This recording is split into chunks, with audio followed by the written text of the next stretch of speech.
Salut tout le monde.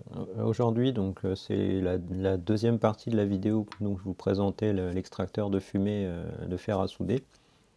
Je vais vous montrer un petit peu toute l'investigation que j'ai faite autour de cet extracteur, mais aussi toutes les modifications que j'ai apportées. Et je vais essayer de vous expliquer un peu en détail. Donc la vidéo risque d'être assez longue. Le détail de fonctionnement des éléments que je voulais modifier. Donc déjà, le bloc d'alimentation, donc là je l'ai complètement sorti. Donc la dernière fois j'avais un petit peu eu des difficultés parce qu'en fait il y avait une vis qui était là, mais on voyait pas la deuxième qui était là. Donc j'ai tout démonté et puis j'ai dessoudé aussi les deux fils. Et l'alimentation elle est vraiment pas terrible, hein. Donc j'ai directement abandonné l'utilisation de cette petite platine d'alimentation, donc qui est censée en fait pouvoir alimenter le ventilateur. Donc si vous vous rappelez, il fait 2 ampères 80, donc un peu plus de 30 watts de consommation sous 12 volts. Et cette alimentation-là, vu sa conception, je pense qu'elle ne les tient pas du tout. Donc pour détailler un petit peu, donc la phase, le neutre et la terre ici, donc, dans cet ordre, donc phase, neutre et terre. La terre, donc je ne comprenais pas pourquoi elle n'était pas câblée au niveau de la prise électrique. Mais en fait, elle est bien câblée au niveau de la pastille qui est représenté ici, et ensuite qui va à un condensateur Y1 là, ou Y2 de filtrage EMI. Mais du coup, de base, avec le câble qu'on reçoit, il ne peut pas faire son travail, lui. Ensuite, une autre bizarrerie de cette alimentation-là, c'est qu'ils ont mis donc un condensateur X2, ou X1, X2. Derrière, il y a la bobine, la double bobine, et normalement derrière, on devrait retrouver un deuxième condensateur X2 pour faire le filtre passe-bas, et donc celui-là pour les EMI et celui-là pour les autres EMI, mais en passe-bas pour éliminer en fait tous les parasites enfin une partie des autres parasites qui pourraient passer à travers. Donc là, je ne sais pas où il est, il n'y en a pas. Et troisième anomalie aussi qu'on avait vu la dernière fois, c'est qu'il n'y a aucun fusible. Donc effectivement, au démontage, il n'y en a pas non plus, hein. Voilà, donc au niveau de la NTC que j'expliquais le rôle l'autre fois, donc là on voit mieux les références. Bon, on la voyait déjà un petit peu la dernière fois. Donc 5D 9, donc 5D c'est 5 ohms et 9 c'est je ne sais plus la référence, j'ai pas tout regardé en détail. Donc ça explique pourquoi elle faisait 6 ohms la dernière fois. Ensuite j'ai été un peu plus loin et j'ai été sur le secondaire pour comprendre un peu la régule. Et alors là il y a une grosse aberration aussi dans le système de régulation. Donc déjà, ils ont utilisé une Zener standard, donc ça explique déjà la précision qui est un peu absente. Donc on avait 14 volts, quasiment 14,4 à vide. Mais en plus, ils n'ont pas tout câblé, alors ça c'est très fort. Donc en fait, la résistance qui est là, la patte de droite, elle est soudée nulle part. Voilà, donc on a juste la résistance ici. Donc en gros, la sortie, donc là on a le plus de sortie, va au moins de la Zener. Ensuite, le plus de la Zener va à la résistance ici, et ensuite ça attaque l'autocoupleur, le plus de la diode de l'autocoupleur, et le moins à la masse. Et cette patte-là donc n'est pas du tout soudée, nulle part. En fait, j'ai regardé au microscope et tout, et on le voit aussi. Oui, on le voit aussi à l'éclairage. Donc on voit en regardant à travers la platine avec un peu de lumière que en fait il n'y a aucune piste qui conduit nulle part. Donc vraiment là c'est de la qualité hyper bas de gamme au final, cette alimentation là. Donc moi je ne vais pas l'utiliser, mais voilà, sachez que si vous achetez ce produit là et que vous récupérez directement une alimentation intégrée, voilà les risques d'usage de cette alimentation là qui est vraiment hyper mal construite en fait, hein, par rapport à ce que je pensais la dernière fois lors de ma précédente vidéo. Voilà, du coup, j'ai vraiment pas du tout travaillé dessus, ça ne m'intéressait pas quand j'ai vu tout ça, donc je l'ai mise complètement de côté. Bon, peut-être que je la remonterai, non câblée, je sais pas trop. Donc là, je suis parti du coup sur une alimentation 12 volts, 3 ampères externe, que j'ai récupéré en fait d'un vieux routeur que j'utilise pas. Donc voilà, donc là je sais qu'il fonctionne parfaitement bien celui-là, parce que j'ai jamais eu de problème à l'époque où je l'utilisais. Et j'ai juste mis un jack coudé là pour simplifier l'utilisation par la suite. Comme ça je pourrais le coller un peu plus contre un mur en fait. Voilà. Donc au niveau du ventilateur aussi, je l'ai mis enfin j'ai mis l'ensemble sur mon alim de labo pour analyser un peu plus les consos, et là j'ai tout noté. Donc ça peut peut-être intéresser certains d'entre vous si vous voulez. Donc voilà, donc je vous le mets là. Donc en gros, on voit vraiment il y a un grand saut en fait sur les 10 derniers pourcents, on passe de 16 à 30 watts. Et sinon tout le reste est plutôt assez souple au niveau de la montée.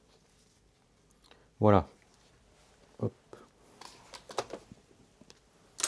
Donc là, ce que je vais faire aussi, c'est que je vais vous montrer un petit peu le fonctionnement. Alors je vais aussi vous montrer l'intérieur, parce que alors là j'ai fait beaucoup de choses dedans. J'y passerai du temps un petit peu après. Mais ce que je vais vous faire vraiment dans l'ordre, c'est que je vais vous montrer toutes les étapes que j'ai effectuées pour comprendre comment cet appareil-là fonctionne, donc en ne prenant pas en compte du coup la carte d'Alim qui du coup est complètement inintéressante. Donc premier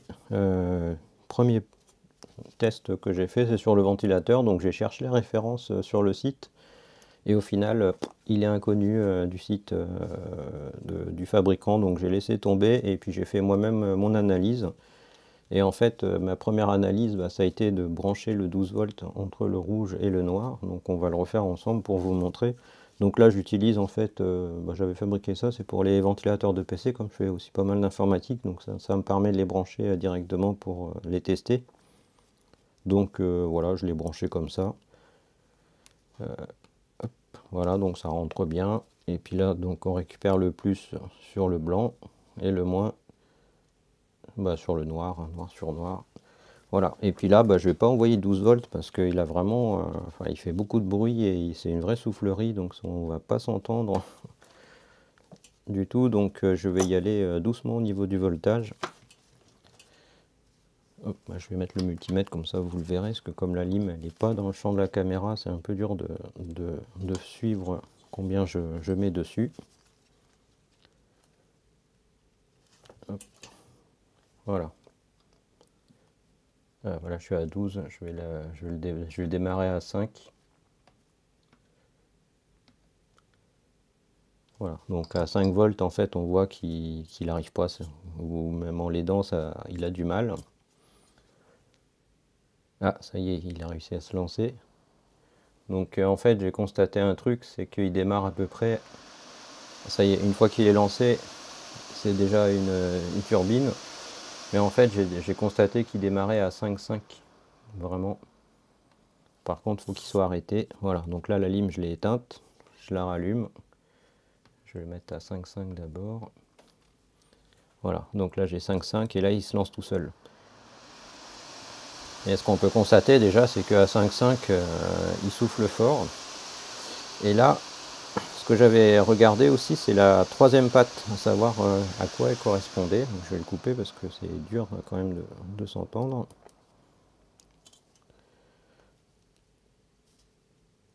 Donc au début, je croyais que c'était le retour des tours minutes, donc j'avais mis l'oscilloscope dessus.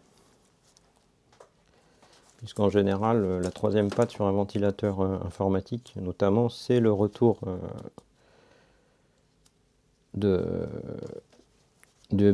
c'est un effet Hall en fait qui est en sortie et qui prend les tours minutes. Et donc l'effet Hall, pour qu'il fonctionne, il faut aussi l'alimenter. Donc là, qu'est-ce que je fais? J'utilise une vieille boîte à des cadres que j'ai. C'est juste un empilement de résistance de la série E12 qui est dedans. Donc on va mettre 10 kg, voilà, ouais, 10 kg, 8 kg, hop, 10. Normalement qu'il faut mettre, puisque c'est un collecteur ouvert, l'effet Hall, donc il faut le mettre entre le plus et la sortie. Du coup, je vais la mettre là. Voilà. Et là, il est en échantillonnage. Voilà. Et là, donc, ce que j'ai constaté, en fait, c'est qu'il y a un signal continu dessus. Donc là, voilà, même j'ai beau freiner le ventilateur, il y a toujours un signal continu. Donc là, clairement, on n'est pas sur un système de tours minutes. Donc là, j'ai compris qu'a priori, ça serait plutôt un signal d'entrée dans le ventilateur qui est en fait un PWM. Donc j'ai testé dans l'autre sens, ça veut dire donc j'ai retiré l'oscillo parce qu'il ne sert plus à rien.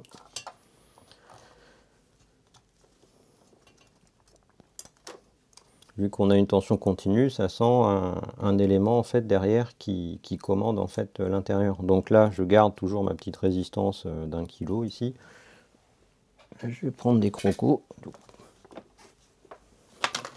Et en fait, ce que je vais faire, c'est que je vais donc brancher la croco sur la résistance de 1 kg. Et je vais en fait alternativement la mettre à 0, hein, tout bêtement. Voilà, j'attends qu'il démarre.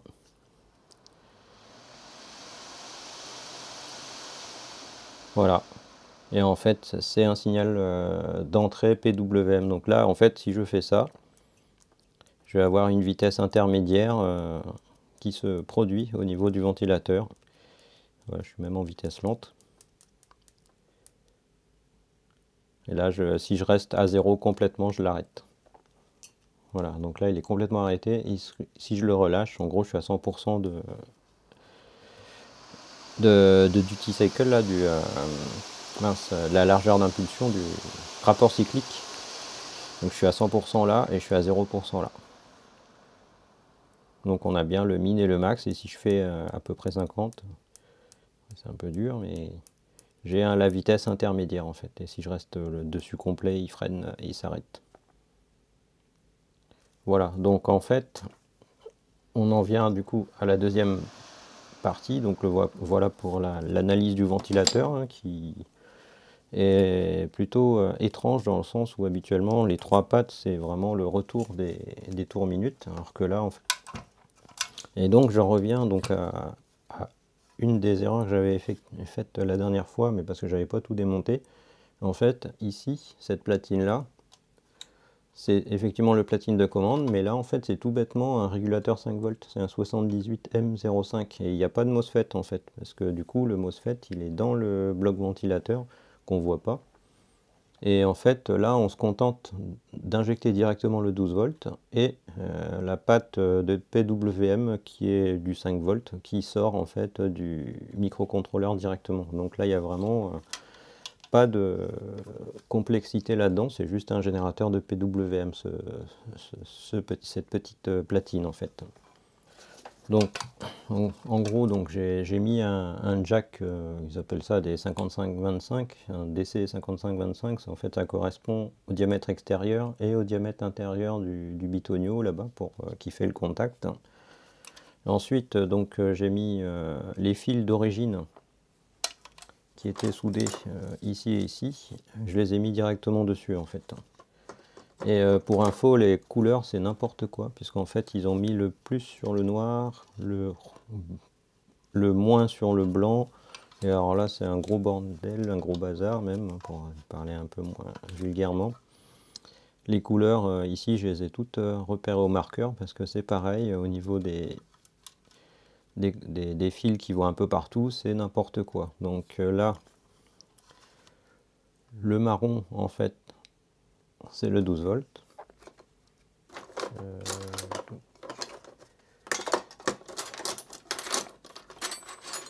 Voilà. Donc celui-là, le 12 volts. Le moins, c'est la masse. Le vert, je l'avais noté, green, c'est le 5 volts qui va au potentiomètre, qui est là. Le black, donc le noir qui est là, c'est la sortie du potentiomètre. Et le rouge qui est là, c'est la masse, donc qui est en fait reliée aussi au blanc, mais c'est la masse qui va au potentiomètre, pour faire en fait le 5 volts. Et le potentiomètre, il est vraiment directement câblé entre le 5 volts et la masse, et sa sortie attaque directement la sortie, enfin une entrée là-bas de conversion analogique vers numérique. Voilà, donc là c'est vraiment très simple. Et au niveau du signal, du coup je vais pouvoir le mettre sous tension avec du 12 volts. Donc je reprends mon alim, que je le branche à mon nouveau jack. Voilà, et là si j'allume la lime, voilà, donc là j'ai bien la valeur.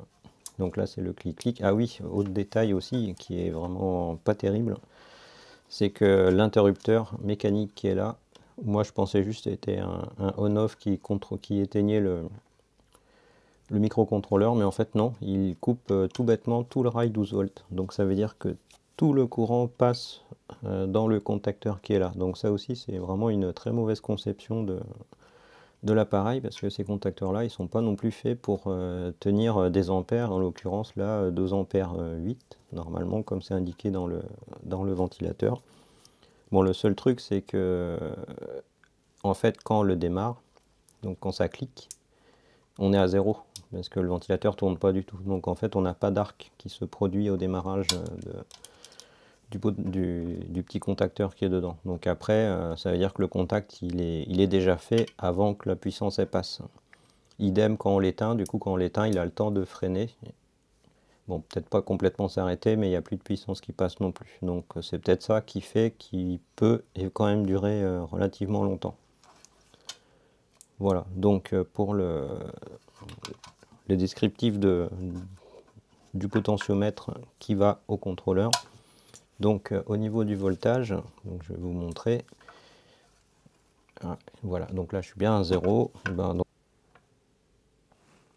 Voilà, donc on a 5 volts 0,43, donc c'est la sortie directement du régulateur de tension du 7805 M05 qui est là, et qui alimente en fait directement le potentiomètre, et la valeur de tension qui sort va directement attaquer une des pattes du microcontrôleur pour être converti en valeur de rapport cyclique pour la sortie qui est là. Je vais vous montrer du coup aussi, je vais trouver un petit connecteur. On va implanter l'oscillo, quoique peut-être je peux peut-être l'avoir. Ah ouais, ça peut peut-être, non, ça va sauter.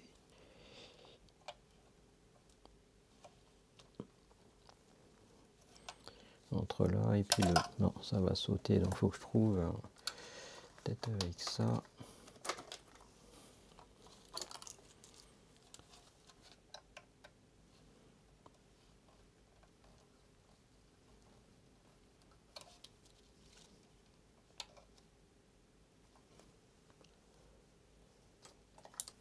Donc là, bah, du coup, j'ai réussi à le mettre. Donc là, ça va être le moins. Donc, je vais vous montrer. Voilà, je l'ai juste branché comme ça sur les 3 pattes. Bah, 2 pattes, du coup, sur les 3. Ce qui devrait me permettre de récupérer le signal de sortie du rapport, le rapport cyclique, en fait. Voilà. Donc là, j'ai le rapport cyclique, fréquence 2 kHz, donc c'est pas terrible. Voilà, donc là on voit bien, là, bah, on voit pas la caméra. Donc là j'ai tout branché, donc là c'est bon, donc je vais vous montrer, du coup je vais démarrer l'extracteur. Hop, le clic, est-ce que j'ai l'écran? Oui, j'ai bien 0. Voilà, donc là à 0 j'ai vraiment aucun découpage qui se fait, aucun rapport cyclique visible. Et là, ça y est, on commence à voir un peu le signal. Alors, si je me mets à peu près à la moitié, donc on doit y être. Normalement, je dois être à 50. Voilà, donc comme prévu, je suis à peu près à 50, hein, sans avoir regardé l'écran. Voilà. Donc on voit bien qu'on a la moitié du signal en haut et la moitié en bas. Et donc si je continue à pousser vers 100, voilà, là je suis embuté, donc là je suis à 100, mais en fait on n'est pas à 100 exactement, mais bon. Ça n'empêche pas le ventilateur d'être au max, donc c'est vraiment 100 à l'écran. Voilà donc le principe de fonctionnement. Donc en fait il y a juste un rapport cyclique de 5 volts, puisque j'ai bien donc 5,20 au max, mesuré à l'oscillo, hein, donc avec quelques petits défauts. Donc ça correspond bien du coup à la vitesse, au pourcentage de vitesse demandé, et c'est bien le ventilateur qui fait tout, en l'occurrence même pour l'accélération, parce que sur la première vidéo je croyais que c'était lui qui faisait l'accélération en douceur, mais non, c'est vraiment le ventilateur qui fait tout de son côté, donc il y a vraiment une électronique à part dans le ventilateur. Donc là j'ai coupé mon alimentation pour débrancher l'oscilloscope, je pense pas qu'on en a besoin de nouveau. Donc voilà pour l'analyse déjà de cette partie-là, qui est assez intéressante, mais qui n'est pas complexe en soi, je dirais. Ensuite, donc moi, ce que je voulais faire, donc indépendamment de l'alimentation que j'ai donc mis en 12 volts, mais là, il n'y a rien de spécial à faire puisque c'est des fils qui vont directement, c'est d'ailleurs les deux fils d'origine qui vont directement à une alim externe. Je voulais déporter en fait le potentiomètre, ça, voilà, mais sans l'enlever parce que comme on voit, il est englué, puis il y a 5 fils qui sortent, sachant que le on-off, du coup, il est plus facile à faire. Serrer un interrupteur, voilà, bon, n'importe un interrupteur qui puisse tenir suffisamment l'intensité, un interrupteur de ce type-là ou autre, pour pouvoir gérer justement l'alimentation électrique de l'extracteur. Donc là, moi, ce qui m'intéressait en deuxième point, c'est justement la variation de la vitesse, on va dire, faite à distance, hein, et sans enlever celui-là. Donc pour ça, qu'est-ce que j'ai fait? Eh ben, refait le schéma, en fait, enfin refait, c'est pas vraiment un schéma du coup, mais le potentiomètre pour savoir comment il fonctionnait. Donc je viens de vous le décrire. En gros, c'est tout simplement du 0,5 volts qui sort en fait sur la patte du milieu. Et ce que j'ai fait en fait, et là on peut le voir ici, c'est le fil rouge. Donc normalement le fil rouge ici, il boucle en fait, hein. Donc c'est une liaison directe. Et pour rappel, le rouge en fait c'est la masse du potentiomètre. Donc je vais peut-être faire un petit schéma pour mieux vous faire comprendre la chose. Hop, donc on reprend le petit tableau, je vais l'effacer pour gagner un peu de place. Quelque chose d'assez rapide. Donc un potentiomètre en fait on le traduit par, enfin, on le schématise comme ça. Avec une flèche là pour dire qu'en fait on peut bouger le curseur d'en haut vers en bas. Dans ce schéma là, donc on a du 5 volts ici qui rentre, donc le 5 volts qui rentre par le green, je vais le mettre G, et par le rouge pour la masse, je vais le mettre à R ici. Voilà, et puis la sortie en elle-même, elle est sur le noir, je vais appeler BL pour black. Voilà, donc là, de manière vraiment simpliste, en gros, c'est un curseur qu'on bouge donc en tournant. Et le curseur, quand il est tout en haut, du coup, on est à 5 volts. Donc on est vraiment en contact physique avec le 5 volts. Et quand on est tout en bas, on est en contact physique avec la masse. Et l'équation donc de sortie, donc si je la nomme Vout, pour dire la tension de sortie vue par le microcontrôleur qui est là, et ben en fait ça va être ça, c'est équivalent. On va faire un schéma équivalent pour bien décomposer les deux résistances. Donc 5 volts, première résistance, deuxième résistance et la masse, voilà. Donc on a le Vout qui est là. Voilà, et puis là on va dire que celui-là on va l'appeler par exemple R supérieur et celui-là R inférieur. Donc le calcul en fait, hein, je ne vais pas détailler, mais c'est les lois d'électronique basiques, loi d'Ohm principalement. Donc en fait le Vout, ça va être en fait la résistance qui est en face, donc ça va être le RINF sur la somme des deux.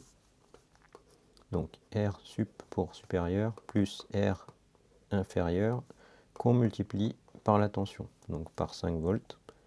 Donc en général, moi quand je fais des calculs, un petit truc que j'utilise, c'est que je vérifie que les unités elles sont conformes. Ça veut dire que là j'ai des ohms, là j'additionne ohm plus ohm, donc ça reste toujours des ohms. Donc là en fait, les ohms divisés par des ohms, ça s'annule. Donc il me reste plus que du voltage, et donc c'est concordant avec mon résultat que j'attends aussi en volts. Voilà. Donc là, par exemple, à la moitié de la valeur, donc on sait que le total fait 10 kg, puisque c'est la valeur qui est donnée sur l'arrière du potentiomètre. Donc on va dire par exemple qu'à 5 kg, donc qui correspond à la moitié, c'est-à-dire 5 kg en haut et en bas, donc on a 5 divisé par 10 fois 5, donc on a bien le Vout à 2,5 volts. Voilà pour le principe d'un pont diviseur de tension. Et en fait, ce que j'ai fait moi, du coup, c'est que j'ai un peu trompé le Vout pour le faire varier avec un potentiomètre supplémentaire. Donc je vais effacer tout ça. Donc voilà, donc à retenir, cette petite va retenir de manière facultative, mais pour l'explication. Donc j'efface tout et je vais vous redessiner en fait moi ce que j'ai modifié. Donc toujours le 5 volts qui arrive ici. Donc on a le premier potentiomètre ici qui est donc celui de 10K avec le Vout. Et moi j'en ai remis un deuxième ici qui lui par contre j'ai pas mis, il fait juste résistance variable en fait en le montant comme ça, il est juste en mode résistance variable et là j'ai mis 50K en valeur. Et donc qu'est-ce qui se passe que là ça fait un peu tordu, du coup on a deux résistances variables à la queue. Donc qu'est-ce qui se passe en fait? Et ben c'est le même principe que tout à l'heure pour le calcul. Donc le Vout, en fait il est toujours égal à ce qui est en face, donc moyen, on va dire peut-être mémotechnique, mais ce qu'il a en face de la flèche au niveau des résistances. Donc je sépare encore cette résistance là en deux. Donc on a R inférieur et R supérieur, donc je vais l'appeler RI pour faire simple et RS. Et puis lui je vais l'appeler RV pour dire résistance variable. Donc qu'est-ce qu'on voit en face de la flèche? On voit RI déjà pour la partie basse et on voit aussi RV.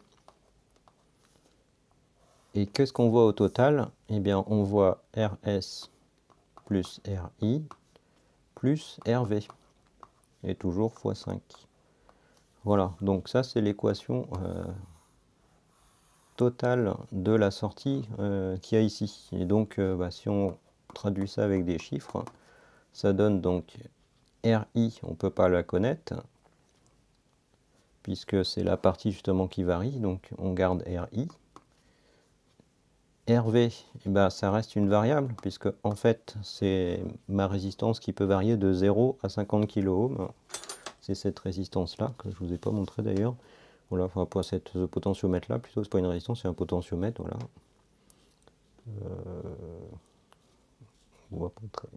Voilà, 50K. Et donc il n'y a que deux fils du coup dessus, parce que j'ai pas câblé le troisième et pas besoin de l'avoir. Mais j'aurais très bien pu le court-circuiter ici, parce que ça ne change rien au niveau du fonctionnement. C'est ce que j'ai dessiné ici d'ailleurs. Donc du coup on a RI plus RV qui reste donc une variable, parce qu'on ne connaît pas sa position. Qu'on divise par donc RS plus RI, donc c'est 10, plus de nouveau RV, puisqu'on ne connaît toujours pas sa valeur. Voilà. Donc en fait, on se récupère une équation à deux inconnus, et qui fait en fait un espèce de graphique en 3D. Et puis là, le mieux, c'est de sortir la grosse calculatrice. Donc si les gens connaissent peut-être, je sais pas, voilà, c'est HP, hein, j'en avais parlé dans une de mes vidéos, ils ont coulé leurs meilleures branches et ils ont vraiment gardé que la branche informatique. Les branches de HP qui étaient superbes, c'est les branches de mesure. Voilà. Branche calculatrice dont je suis un grand fan. Et ils ont gardé les branches imprimantes qui sont vraiment, moi j'aime pas, et puis leurs ordinateurs c'est pas terrible non plus, donc voilà, ils ont tout fait couler sinon du côté des bonnes branches, enfin, parenthèse faite. Donc là en fait ce que je vais faire c'est que je vais aller dans la partie 3D et je vais vous montrer en fait, hop, je vais remplir, ah. Voilà. Oh. Voilà. Donc là, je vais essayer de tracer, donc du coup on est sur un XYZ. Donc, ce que je vais faire, c'est que je vais mettre le Vout en Z. RI, je vais le mettre en X. Donc ça va faire X plus Y sur 10 plus Y fois 5. Divisé par 10. Y fois 5. Voilà, donc là je récupère mon équation ici, x plus y, 10 plus y fois 5. Je vais aller régler, ça a été déjà fait du coup, Donc les valeurs qui nous intéressent pour x, donc c'est le R supérieur ici, donc qui peut varier entre 0 et 10. C'est la valeur qu'on peut bouger le petit curseur ici. Y, donc c'est la variable, donc c'est mon potentiomètre d'ici qui fait 50 kg. Donc on peut le bouger de 0 à 50. Et le Z qui nous intéresse, donc 0 à 5 volts. Voilà, donc tout ça c'est bon. Et donc je vais le dessiner, voilà. Donc là en fait on récupère une espèce de courbe en 3D. Alors, je vais la tourner un peu. Alors, je vais mettre, par exemple, je vais le mettre sur le plan frontal, on va dire.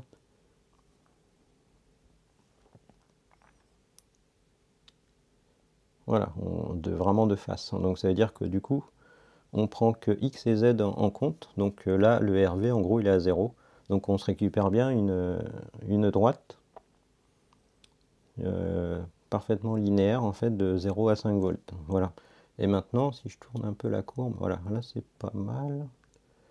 Comme ça, c'est pas mal. Voilà. Donc là, en fait, on voit que plus j'augmente celui-là,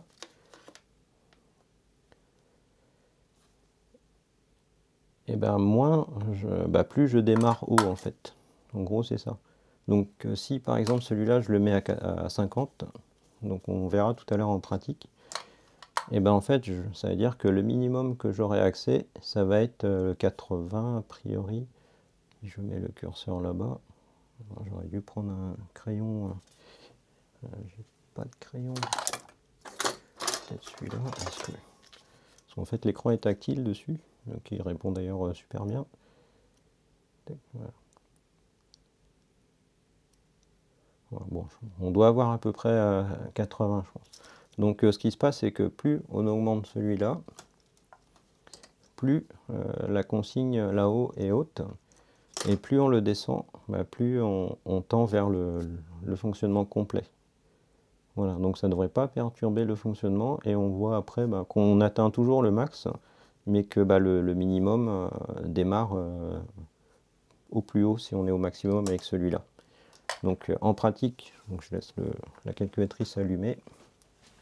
Je vais vous montrer. Donc l'avantage c'est qu'il n'y a pas besoin du ventilateur pour se rendre compte et qu'en plus là on a un pourcentage, donc ça va être facile. J'ai pas pensé, mais j'aurais pu faire un x20 pour remettre une échelle en pourcent ici. Je vais le faire d'ailleurs. Donc je reviens ici. Et je vais mettre x20. Voilà, comme ça on aura directement l'échelle. Ah oui, alors il faut que je règle du coup les plages. Parce que Z maintenant, il va pas jusqu'à 5, mais jusqu'à 100. Voilà. Voilà, c'est mieux. Donc on retrouve forcément exactement la même courbe, mais avec des valeurs en fait qui vont concorder avec ce qu'on a à l'écran. Donc ça va être plus simple pour faire le parallèle. Donc je réinjecte mes 12 volts. Hop, j'allume la lime. Voilà. Donc pour l'instant, l'autre il n'est pas branché. Voilà. Donc l'autre étant pas branché, en fait, j'ai laissé le contacteur mécanique faire son travail dans le petit jack que j'ai mis temporairement ici. Et en fait, si je mets par exemple un petit jack qui a rien branché derrière, en fait, ce qui va se passer devant, c'est qu'il va être déconnecté complètement au niveau du potentiomètre. Hop, voilà. Donc là, je branche le jack là qui a rien au bout. Et en fait, en le branchant, voilà, donc comme il est déconnecté complet, le 5 volts arrive directement sur la patte d'entrée du microcontrôleur et donc il convertit directement à 100. Et puis par exemple si je court-circuite du coup, hop, voilà, donc là je récupère bien la valeur 0 de ce potentiomètre là, que je vais donc maintenant brancher pour vous montrer un peu le fonctionnement que j'ai prévu pour l'installation par la suite. Voilà, donc là par exemple, voilà, si je le mets, c'est vrai que là du coup je vais le mettre à 0 celui-là. Voilà, donc en le mettant à 0 et en étant à 0, forcément je retrouve, je vais garder le tableau ici. Voilà, donc 0, 0, donc 0 ici, donc ça veut dire le fil là. et 0 ici, donc on est vraiment à 0. Donc si par exemple maintenant je le monte, et ben je peux monter là, monter, jusqu'à 80. Et normalement, donc si je reprends la calculatrice,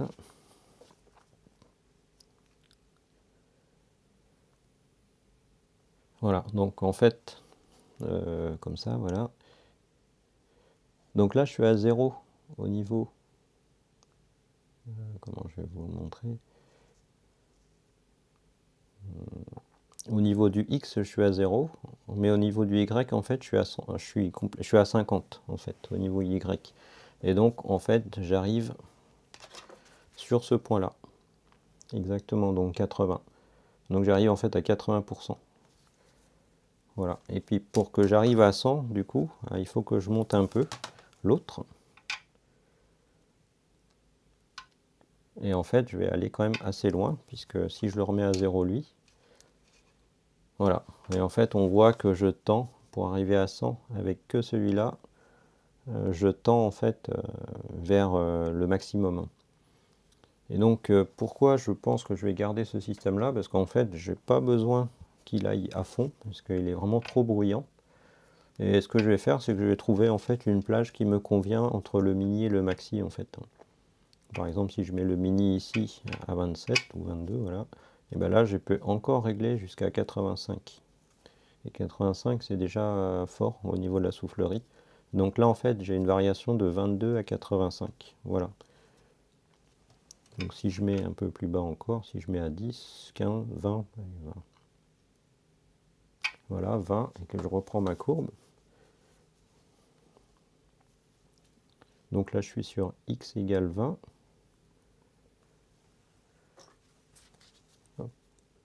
Donc 50 c'est là, donc 20 c'est là. Donc en fait, ça veut dire que ma cartographie, on peut appeler ça une cartographie, elle va pouvoir varier de là à là, avec tous ces paramètres-là. Voilà pour la petite minute mathématique. Bon, j'espère que bon, ça, j'aurais pas trop perdu de gens en cours de route. Mais je trouve ça intéressant quand même de vous expliquer en essayant d'être le plus simple possible l'idée que je vais donc mettre en place pour ma modif. Donc voilà, je crois que je vous ai présenté à peu près tout. Si j'avais commencé, je pense que vous l'avez vu dès le départ, j'avais commencé à souder un fusible de 0,5 ampères ici en fast, un F05. Donc effectivement ça fonctionne avec la platine, ce que j'étais parti au début, avant que je me rende compte des aberrations de la platine là. Mais au final, je pense que je ne vais pas l'utiliser, comme je vous disais au début. Et en plus, donc vous avez dû voir aussi, j'ai mis en fait du scotch qui est très bien, c'est du scotch tissé là, un TESA 510-36 là, qui est fait à la base pour l'automobile. Et d'ailleurs, j'en ai déjà utilisé sur la mienne pour isoler les câbles en fait, et ça marche très très bien comme scotch tissu. Et ça sert justement à faire ce genre de gainage hein, de câbles. Donc comme celui-là, en fait, il passe dessous. En fait, c'est vraiment mal conçu. C'est vraiment globalement très mal conçu. Ils auraient dû, donc là, qu'est-ce qu'ils ont fait? Pour revenir un peu à ça. Donc ils ont mis en fait l'arrivée du secteur au plus loin de la prise et le départ du secondaire au plus loin de la platine basse tension. C'est vraiment ridicule. Et le problème, c'est que j'ai quand même essayé de voir si on pouvait l'inverser. On peut pas parce qu'en fait, les vis, elles sont pas conformes aux emplacements des trous de vis qui sont là. Donc, du coup, il y aurait peut-être moyen de modifier ça, je sais pas. Mais voilà, il aurait été judicieux pour eux de refaire un peu les perçages, de faire en sorte que le secteur arrive directement via une toute petite boucle ici. Comme ça, il n'y a pas de fil qui passe en dessous. Et ensuite, le secondaire démarre d'ici pour arriver là. Donc là, ils auront en plus fait des économies de longueur de câble. Ça, je comprends pas les Chinois des fois. Et là-dessus, en plus, autre point aussi que je n'ai pas signalé, là, il y avait plein d'arêtes tranchantes. Donc je les ai un peu rabotés. mais je me suis fait mal en fait en passant, en enlevant la carte l'autre fois, parce que il y avait, en fait ils ont vissé en force les vis qui sont là-dessous là, donc on le voit ici. Sauf que de ce côté-là, il n'y a que une tôle ici, et là il y en a deux. On le voit ici à travers les soudures, parce qu'en fait il y a la deuxième tôle sur laquelle il y a la platine qui est vissée. Et donc ils ont fait un forçage de visserie qui a fait que toute la tôle, d'ailleurs on voit elle est bosselée. Et en plus il y avait des pointes qui dépassaient. Donc voilà, c'est vraiment de la mauvaise conception. Donc mon avis global sur le produit, vraiment déception par rapport à ce que je m'attendais et par rapport au prix où il est vendu ce truc-là. Une grosse déception et malheureusement pour ma part je suis obligé, enfin je ne peux pas fonctionner avec des appareils que je trouve et que je n'estime pas fiables. Donc je ne peux pas l'utiliser avec cette carte-là qui me paraît vraiment douteuse au niveau de la qualité et tout ça.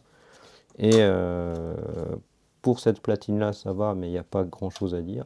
Et le ventilo, il fait son travail, donc je dirais quand même que la base du système, qui est donc composée principalement d'une soufflerie, d'un aspirateur, ça fonctionne. Donc voilà, il y a juste ça qui semble fonctionner, parce que du coup je ne l'ai pas encore testé, vu que je l'ai reçu et je l'ai mis en morceaux pour analyse avant, parce que je trouvais ça un peu bizarre. Donc voilà, donc je pense que je vais arrêter là pour cette vidéo, donc, qui est donc assez longue du coup, je ne sais pas combien de temps je suis resté là. Et j'espère que donc entre la première partie et puis cette deuxième partie qui était un peu plus, où je suis un petit peu allé plus loin dans les modifications, ça vous aura plu, hein, pour les courageux encore une fois qui arrivent à tenir jusqu'au bout de mes petites vidéos YouTube, et je les en remercie d'ailleurs. Et que vous aurez encore appris des choses à travers ces vidéos. Et n'oubliez pas, c'est vrai que j'oublie à chaque fois de le dire par oral, mais n'oubliez pas de lire les descriptions que je laisse, parce qu'à chaque fois je mets beaucoup de précisions que soit j'ai oublié pendant la vidéo, ou d'autres détails. Il n'y a rien, enfin je fais pas de vente de produits hauts, donc je fais aucun placement. Donc c'est vraiment juste des informations supplémentaires par rapport à la vidéo que j'ai tournée, que je vous mets en description, donc qui sont du coup assez longues. Voilà, et effectivement je fais des vidéos, voilà, parce que j'ai envie de partager, hein. Je ne cherche pas à monétiser, de toute façon je ne suis pas du tout bon dans le montage vidéo pour faire ce genre de choses. Donc voilà, j'espère que vous aurez encore apprécié le contenu. Allez, salut, bonne soirée, merci.